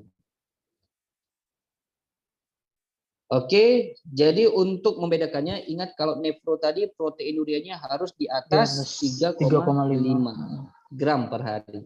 Nah, kalau nefritik utamanya itu gejalanya hematuri. Dan silinder eritrosit. Bisa juga terjadi proteinuri, tapi proteinurianya di bawah 1,5 gram. Nah, kalaupun dia ini yang vokal ya Bang, nefritik, sindroma nefritik yang vokal. Ini nefri yang vokal, proteinurianya di bawah 1,5 gram. Kalaupun dia lebih dari 1,5 gram, bisa jadi namanya itu sindroma nefritik yang diffuse. Proteinurianya lebih berat, tapi tidak sampai lebih dari 3,5 gram. Jadi bisa aja dia 2,5 gram, intinya nggak sampai lebih dari 3,5 gram. Kalau lebih dari 3,5 gram, udah jatuh ke nefrotik dia, bukan lagi nefritik. Tapi kalau kurang dari 3,5 gram, kita bagi dua. Ada nefritik vokal, ada nefritik yang diffuse. Nah, kalau yang vokal kurang dari 1,5 gram, kalau yang diffuse lebih dari 1,5 gram. Tapi jangan sampai 3,5. Ya, tapi di bawah 3,5 gram. Keluhan sama semua itu ya? Ya Bang? Sama keluhan, gejalanya sama semua lah itu ya? Gejalanya hampir mirip. Iya kan? Jadi nanti kalau abang udah hafal di sini kan di proteinurianya, nanti kalau jumpa soal abang tinggal lihat proteinurianya. Iya, abang cari betul. Iya. Baru terbuka. Proteinurianya lebih dari 3,5 berarti dia nefrotik. Betul. Kalau udah kurang berarti dia nefrotik. Pertama kali kita jumpa deh. Ya Bang. Nah, oke, jadi kemudian ada lagi yang progresif cepat dan progresif kronik. Nah, kalau yang progresif cepat, kerusakan fungsi ginjal dalam beberapa hari. Artinya dia bilang akut. Tiba-tiba nanti ureum kreatinnya langsung cepat meningkat. Nah, dalam beberapa hari atau minggu, jadi nanti ada gejala uremia akut, gambaran-gambaran nefritik, dan ada ini dengan gabungan sindrom nefrotik sama nefritik juga. Iya, gejalanya sama Bang.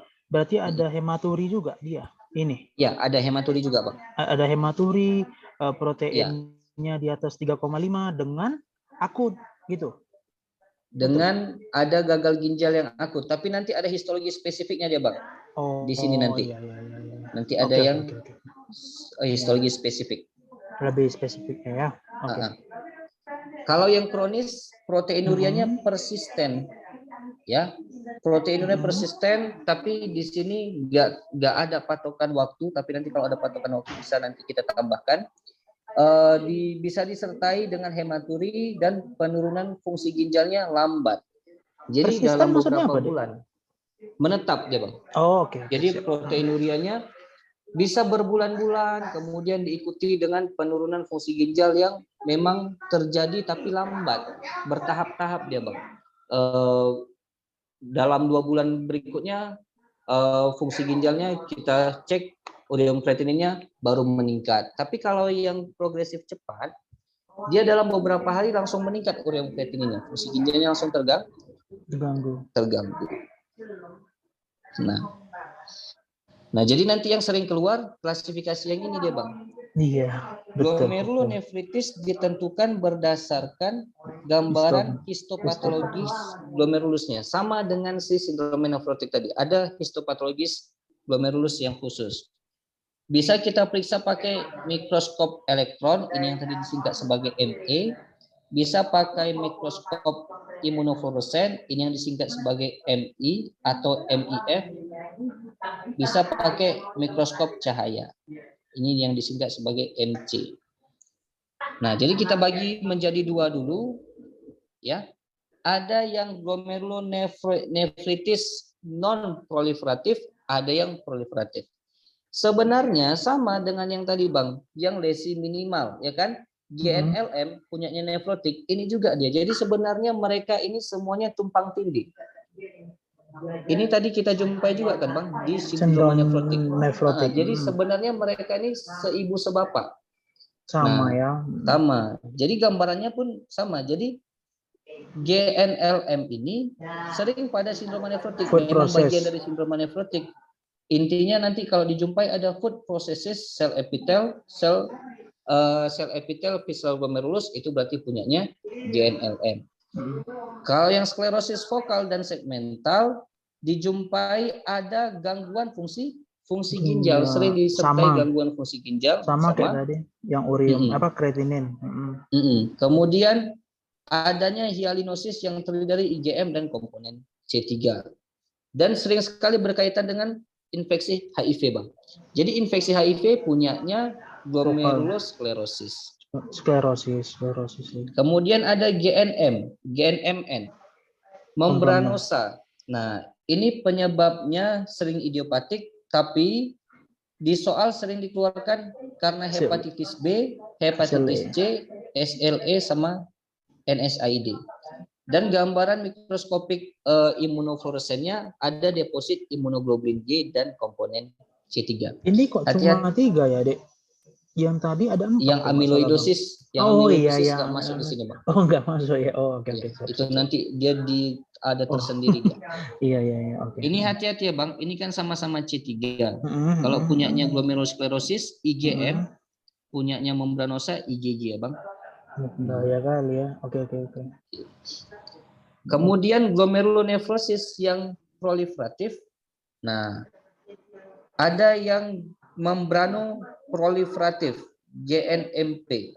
Terjadi penebalan dinding kapiler dan penambahan matriks mesengial.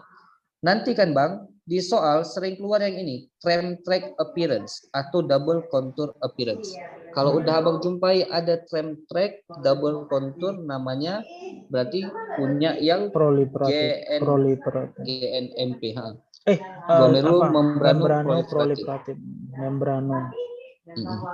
Kalau yang progresif cepat tadi, yang ini kan, Bang, yang tadi ini, nah progresif cepat, ciri khasnya nanti gambaran mikroskopiknya ada krisen selular pada sebagian besar glomerulus, krisen selular.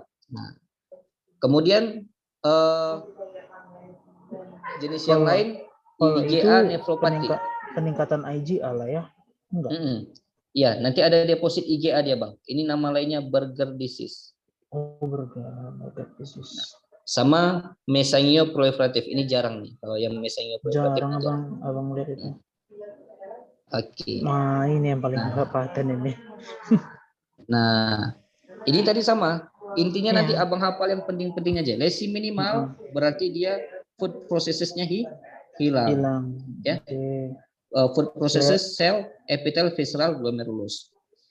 Kemudian kalau yang sklerosis pada mikroskopik adanya sklerosis, gangguan fungsi ginjal.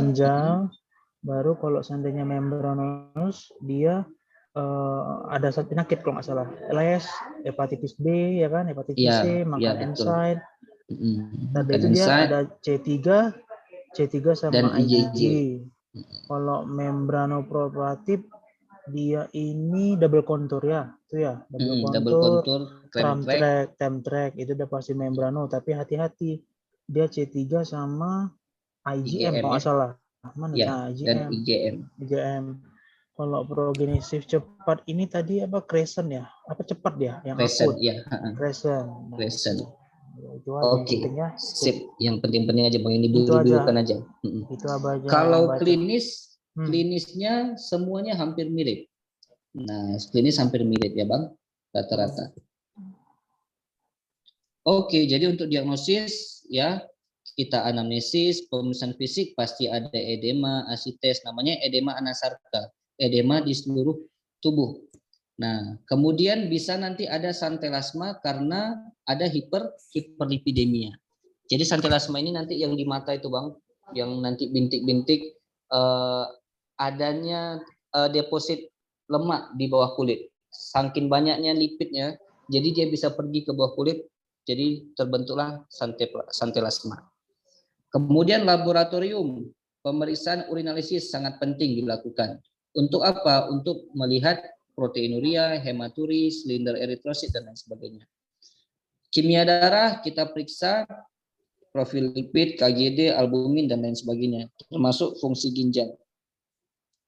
Periksa asto, kalau astonya positif berarti dia GNAPS Bang.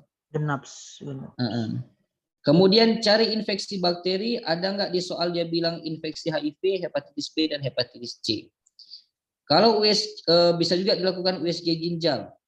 Kalau ginjalnya sudah mengecil, nah kemungkinan udah ada gagal ginjal. Nah, USG ginjal ini kita nanti lihat perlu nggak dibiopsi. Kalau ukuran ginjal udah lebih dari 9 cm, ini nggak perlu lagi kita biopsi ginjal karena berarti dia sudah sangat kecil, berarti udah ada gagal ginjal kronik. Tapi kalau kita ragu, ini mengecil apa enggak, coba kita biopsi. Nah. Oke. Nah, jadi nanti kan tadi sama non proliferatif ada yang klasifikasinya, ada yang non proliferatif, ada yang proliferatif. Kalau yang non proliferatif ini dia. JNS minimal, glomerulonefritis vokal segmental, dan lain sebagainya. Ya. Jadi nanti kalau yang non proliferatif ini sering manifestasinya tumpang tindih dengan sindrom nefrotik. Nah, kalau yang proliferatif itu baru nanti di luar dari sindrom nefrotik, ada yang membranoproliferatif, GN crescentic, dan lain sebagainya. Nah, untuk tata laksananya sama Bang. Ya, karena mereka masih sebangsa, ya sama, itu aja. Kalau dia hipertensi, kasih ACE inhibitor sekalian mengurangi proteinuri. Proteinnya 0,8 sampai 1 gram.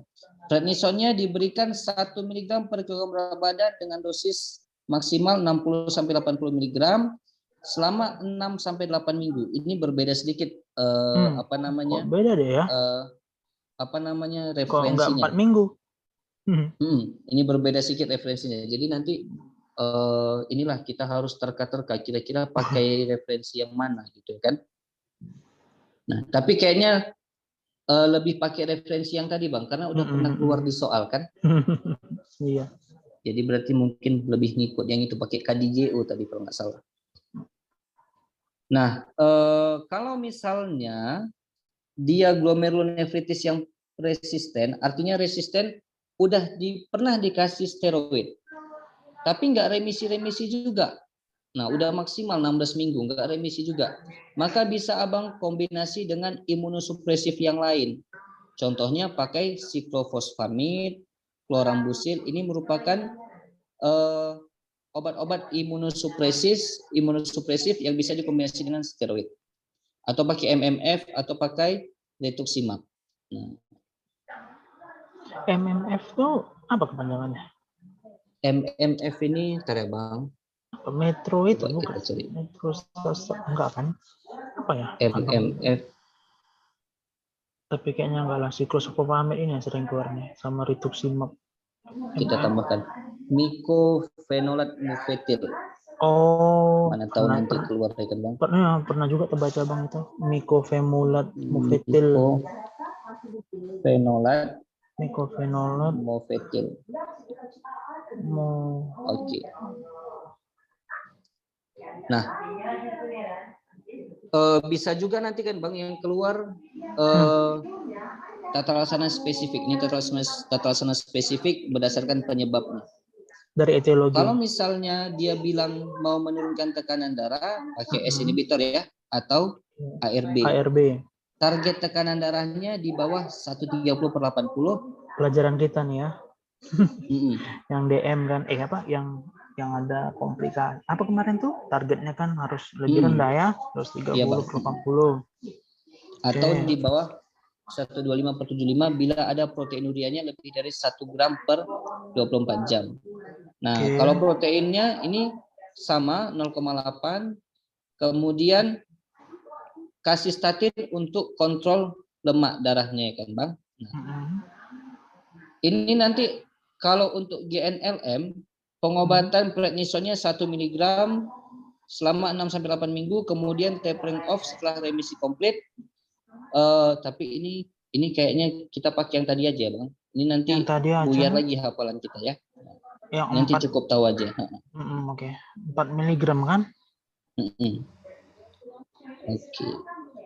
4 minggu, Bang. 4 minggu. 4 minggu. Ini nanti yang penting, Bang. Kalau misalnya dia resisten terhadap steroid, bisa diberikan imunosupresif yang lain.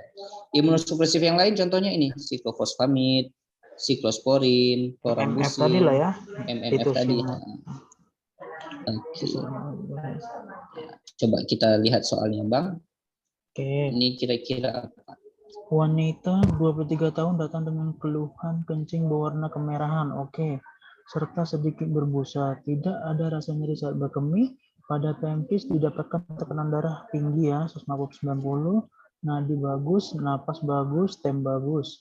Pada pempis di abdomen tidak didapatkan nyeri tekan, tidak ada massa, tidak ada bala teman, dan tidak ada nyeri ketok costophrenicus. Pada penulisan ekstremitas didapatkan edema dorsum pedis bilateral. Dari hasil pemeriksaan penunjuk didapatkan urinase adanya sedimen eritrosit dan protein dengan kuantitatif protein urin 2000 mg per 24 jam. Kreatinin 1,9, USG abdomen dalam batas normal. Pada pasien kemudian dilanjutkan pemeriksaan biopsi ginjal dengan pada pulasan periodik asif-sif didapatkan trempek yang tadi deh. Trempek ini membran ya, granulosus membran ya, membran. Iya, yang ada dia sudah dilakukan biopsi dilihat ya, ada trem ada 2 namanya tuh, trem ya, tremtrek sama double contour. Double contour. Abang agak lupa ingat itu. Apa beda glomerulonefritis membranosa sama proliferatif? B sama D. Bedanya apa? Yang mana, Bang? Ini pilihan jawaban B sama D apa bedanya? Mirip membranosa yang ini, Bang, GNM tadi. Yang mana? Bentar loh, Abang kok lupa nih. Membranosa. Ini membranosa. Kita punya yang ini. Jadi kalau yang membranosa itu masuk ke non proliferatif. Ini yang sering terjadi pada sindroma nefrotik yang tandanya nanti ada deposit IgG dan C3 atau faktor resikonya hepatitis B, hepatitis C. Berarti intinya khususnya kalau udah membranoproliferatif ini yang kayak tadi lah ya, ada double contour, ada tremtek lah ya. Oke, siap. Oke. Kalau ini, Bang? Mana ini? Wanita 25 tahun, soalnya tadi nih ya. Datang dengan keluhan bengkak pada kedua punggung kaki, tidak terasa nyeri, pasien tidak ada keluhan sesak napas. Pasien juga mengeluh kencing berbusa, tidak ada rasa nyeri saat BAK. Pada pemeriksaan fisik didapatkan tekanan darah 150/90, nadi bagus, nafas bagus, stemnya bagus. Pada pempis tidak didapatkan adanya peningkatan DVS. Pemeriksaan torak, batas jantung normal. Tidak didapatkan murmur ataupun bunyi gelop S3. Tidak ada bunyi tambahan baik rongki maupun wheezing. Pada pempis abdomen tidak didapatkan kelainan. Pada pempis ekstremitas didapatkan edema peting dorsum pedis bilateral. Dari hasil pemeriksaan penunjang didapatkan urinalisa, didapatkan proteinuria dan hematuria. Mikroskopis, USG abdomen dalam batas normal. Sindrom nefritik dapat dibedakan menjadi vokal dan difus bila proteinurianya. Sebentar ya.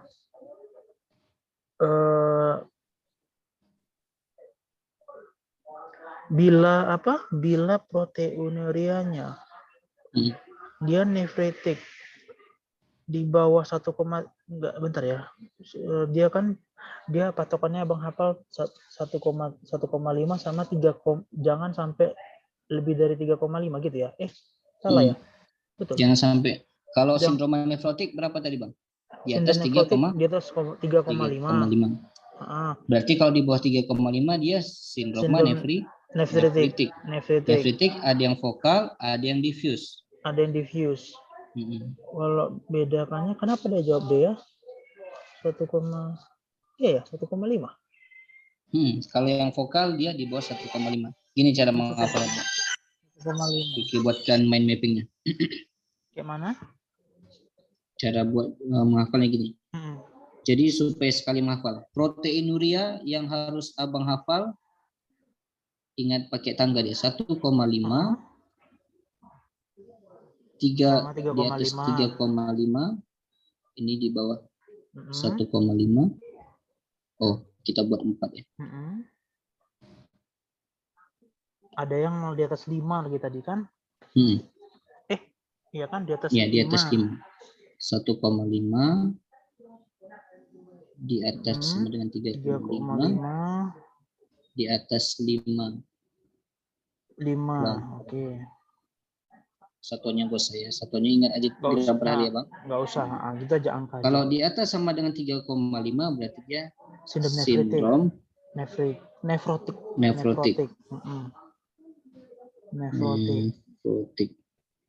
Di atas 5 berarti dia gagal ginjal kronik. GGK.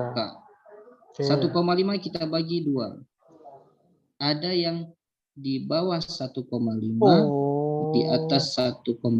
Kalau di bawah 1,5 dia berarti sindroma nefritik vokal ya.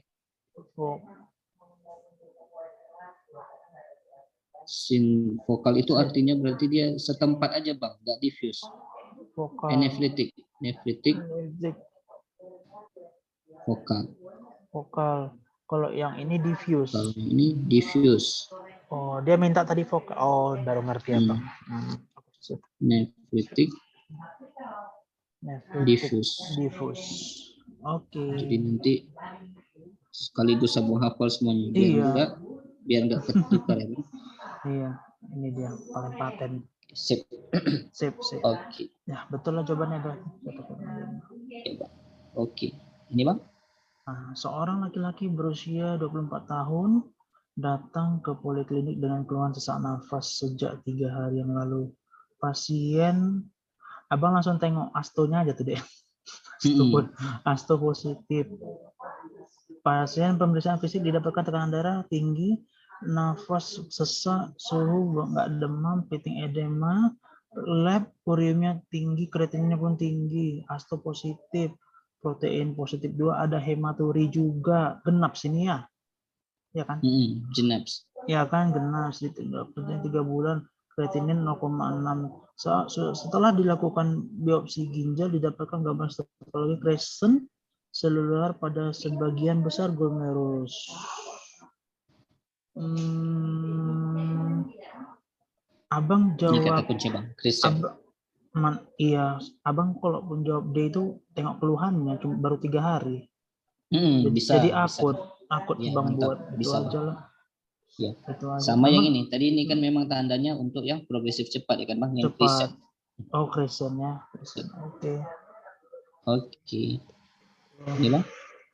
Kalau ini seorang laki-laki berusia 24 tahun datang ke poliklinik penyakit dalam dengan keluhan dan bengkak pada wajah sejak 6 minggu yang lalu. Sejak 3 minggu terakhir, kedua tungkai pasien juga mulai bengkak. Pada pemeriksaan fisik didapatkan tekanan darah 140/100, konjungtiva tidak anemis, edema periotorbial, dan kedua tungkai. Pasien sebelumnya, ini yang hepatitis ini. Ini yang membranosa aja, setuju Abang. Ya, membranosa ya, Bang. Jadi betul, hepatitis B, hepatitis C itu sepaket dia.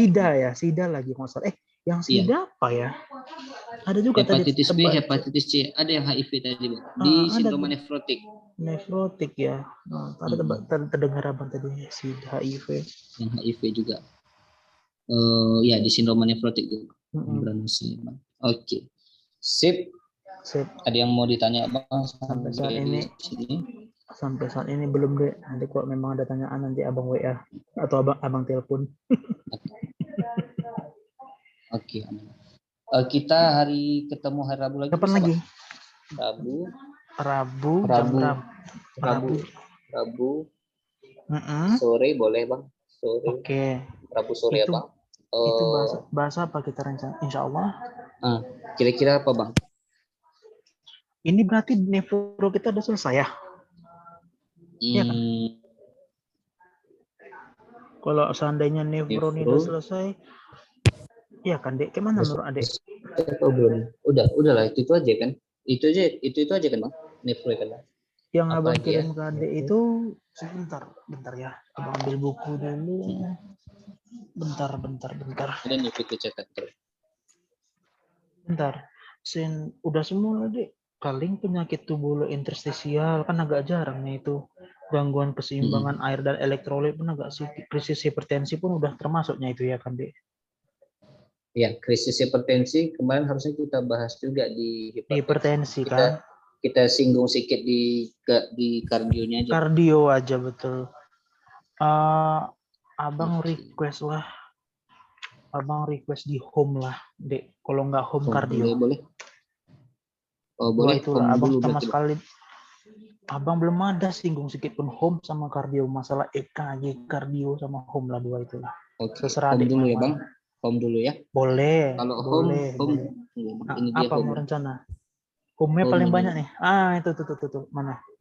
Coba home. Oke. Anemia dulu kita habiskan ya Bang. Boleh. Semua anemia.